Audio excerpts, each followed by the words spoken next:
Nearly 40 years ago, in 1986, the entire world held its breath. Diego Maradona danced past half of England's national team. Decades later, another small Argentinian, Lionel Messi, would turn that impossible magic into a weekly routine. When we hear their names, we instantly think of dribbling. But comparing the two isn't just about who's better, it's about how football itself has evolved. So in today's video, we're going to break down every touch, every twist, every feint, to see how these two legends differ, and how the beautiful game has transformed through the decades. But first, hit that subscribe button so we can get started. What always stood out to me about Maradona was his spontaneity, and sometimes his wild artistic flair. Yet beneath that was the toughness and resilience of a fighter, a warrior. His most dangerous weapon, his dribbling, perfectly reflected that mix of artistry and combat spirit that defined El Pibe de Oro, the Golden Boy.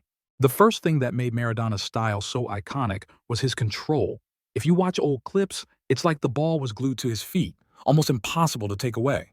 Once the legendary number 10 started dribbling, he used countless tiny touches to control the ball at various speeds, deceiving defenders with world-class body feints, hip twists, shoulder drops, subtle head fakes, making them guess the wrong direction before instantly changing course.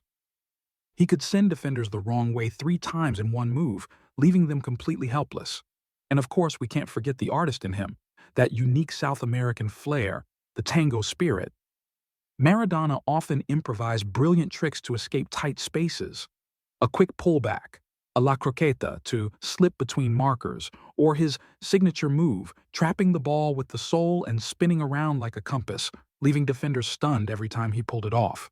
For example, in this clip, when pressed by a defender, Maradona instantly performs a spin to get past him. And since one turn wasn't enough, he does it again just for the artistry. That's pure showmanship. But as I said earlier, Maradona was not just an artist. He had the grit of a boxer. Standing only 1.65 meters, shorter than most players at the time, gave him a huge advantage, his low center of gravity.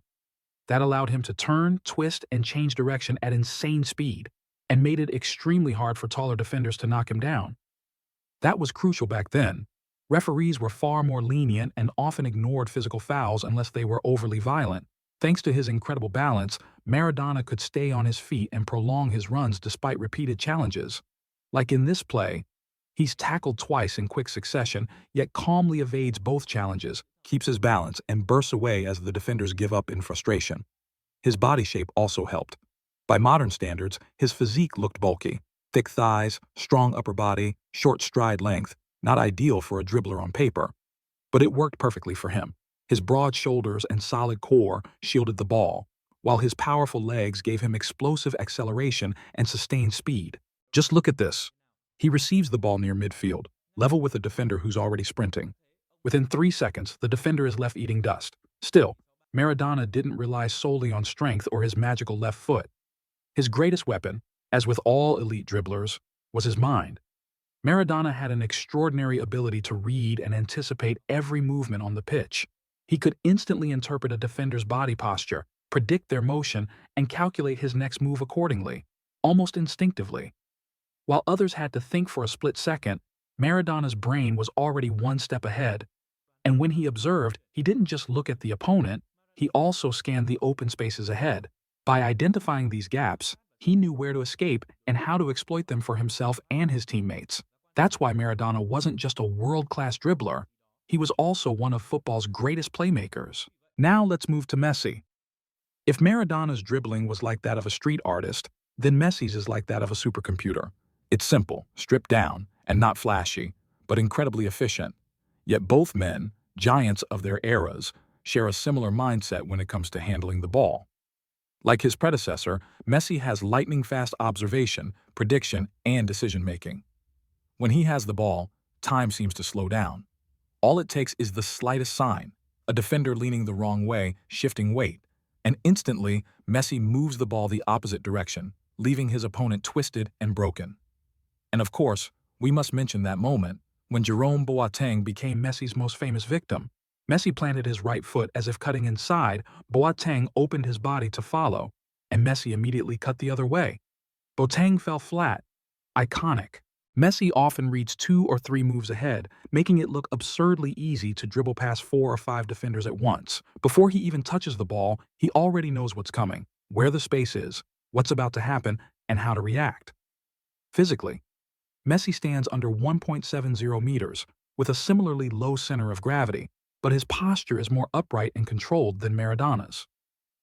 His body is smaller and leaner, less muscular, which makes his dribbling appear lighter and less forceful, but allows for better agility and smoother weaving through tight spaces. Here's a perfect example. In this play, 2 Australian defenders try to wrestle Messi down, but his balance is so exceptional that he stays on his feet and glides away. In terms of dribbling technique, as I said in my dedicated video about Messi, he might just be the greatest in history. There's not a hint of unnecessary flair in his movement, but taking the ball from him is nearly impossible. His mastery of fundamental technique is on a level almost unreachable for anyone else, even in the future. He uses short, quick steps. His feet stay extremely close to the ball, giving him total control even at top speed. Look at this. It seems so simple, yet defenders constantly throw up their hands in despair whenever they see number 10 charging at them. Messi makes his dribbles even deadlier through his incredible body deception. Every tiny motion he makes while on the ball feels like a fake of something else. A shoulder twitch, a glance, a feint, all crafted to confuse defenders. They never know whether to dive in or hold position. And either choice is wrong, because if they lunge, Messi pounces instantly. With his precise control, he can change direction, stop or accelerate in a fraction of a second, always ready to punish even the smallest mistake. If Boateng's fall wasn't proof enough, watch this. Messi plants his left foot, feints as if sprinting one way, the defender bites, and boom! He switches direction instantly, leaving no chance to recover.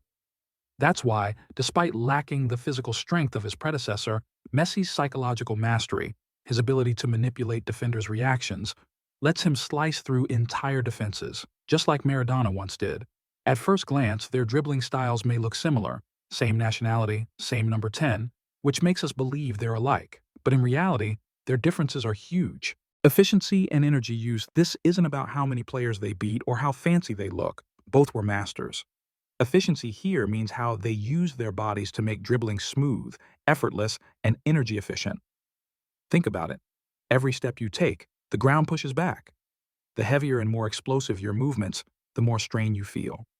Maradona's dribbling relied on explosive bursts, strong stomps to accelerate and change direction, which, on the rough pitches of the 1980s, was brutal on his knees and ankles, causing long-term injuries. Messi, on the other hand, benefits from modern technology, better pitches, lighter boots, advanced training. His dribbling is less physical and more about finesse and intelligence. His movements are smoother, lighter, and the ground's impact is far less intense. That's one reason he's been able to play at the top level for so long. Even now, in the US, he's still tormenting defenders. Messi can comfortably play 90, even 120 minutes at high intensity. Speed of execution football in Maradona's time was slower. Teams defended with less structure and organization, giving players more time and space to improvise. That's why Maradona could take longer strides and more touches during runs, but modern football is much faster. Space appears for only a split second. If you don't exploit it immediately, it's gone. That's why Maradona's dribbling style would be harder to apply today. It would have to evolve, the way Messi's did. This isn't criticism. It's just the evolution of the game. To survive, you must adapt. Messi's dribbling features continuous micro-touches, rapid shifts of pace and direction, optimized for the tight spaces and intense tempo of modern football. Even a split-second delay can mean losing the ball. That's the difference between beating a defender or getting tackled in today's high-speed game. And that's not to diminish Maradona. Rather, it shows us how football has evolved from one era to another, forcing geniuses of each generation to adapt. The evolution of defending. In Maradona's era, football was all about duels, one-on-one battles, rugged challenges, defenders ready to take your legs off. To survive and shine, Maradona needed to be fast, skillful, and tough as nails. Defensive systems back then were primitive, mostly instinctive, with lots of open space to exploit. That's why long dribbles were more effective. If you were strong, skillful, and could take a hit or two, you'd dominate. And that's exactly what Maradona did. Here's an example. Maradona shields the ball textbook style, keeping it on the far side from his marker, using his arm to hold off the defender. With his strength, he pushes one opponent aside, slips past another, and continues on. Classic Maradona. But in Messi's era, it's a whole different battlefield. Teams defend collectively, not individually.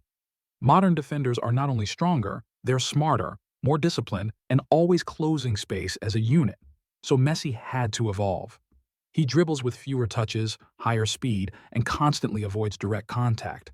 Not because he's afraid of tackles, but because there's simply no space or time anymore. Watch this play. It perfectly highlights the contrast.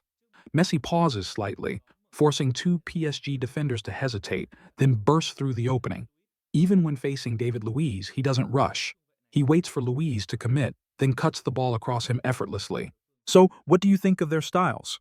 Who's more mesmerizing to watch? And if we swapped their eras, could each still dominate the other's time? Leave your thoughts below. We'd love to hear your take.